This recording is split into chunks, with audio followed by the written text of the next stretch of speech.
ఇది కాకుండా మీరు చూస్తుంటారు రోడ్ల మీద మనం వెళ్ళేటప్పుడు చాలా పెద్ద పెద్ద ఫ్యాక్టరీలు కనపడతా ఉంటాయి. అవును. ఆ పాత రస్టెడ్ చిమ్నీలు కానివ్వండి అన్ని పాత పాతగానే కనిపిస్తాయి ఆ! మనకవి. ఆ! బికాజ్ అవేంటంటే మనకి అక్కడికి వెళ్ళే యాక్సెసిబిలిటీ లేక థర్మల్ చిమ్నీలు కానివ్వండి వీటన్నిటిని కూడా మనం అట్లాగే వదిలేస్తున్నాం. అదే గనక మీరు డ్రోన్ పంపించి అంటే మనిషి ఎక్కి దాన్ని ఇన్స్పెక్ట్ చేసి దానికి మెయింటెనెన్స్ చేయాలి అని అంటే అవ్వదు కాబట్టి చాలా ఇండస్ట్రీస్ అట్లా వదిలేసి ఉంటాయి. ఓకే. పెద్ద పెద్ద ఫ్యాక్టరీలన్నిటి కూడా. వీటిలన్నిటిని కూడా మనం ఇనాక్సెసిబుల్ ఏరియాస్‌లో కూడా డ్రోన్ పంపిస్తే గనక ఇమ్మీడియేట్‌గా దాన్ని ఫైండ్ ఔట్ చేయగలుగుతాము. అట్ ది సేమ్ టైమ్ పెద్ద పెద్ద బ్రాయిలర్స్, చిమ్నీస్ అట్లాంటివుంటాయి. హ్మ్.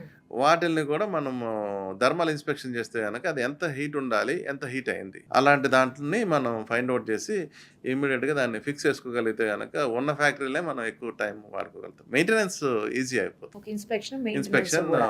మెయింటెనెన్స్. అసెట్ మేనేజ్‌మెంట్ అంటాం అవి. హ్మ్. అసెట్ మేనేజ్‌మెంట్ చేయటానికి ఇదవుతుంది. టైం గూడా సేవ్ యాహ్! అయిపోతుంది. టైమ్ సేవ్ అవుతుంది.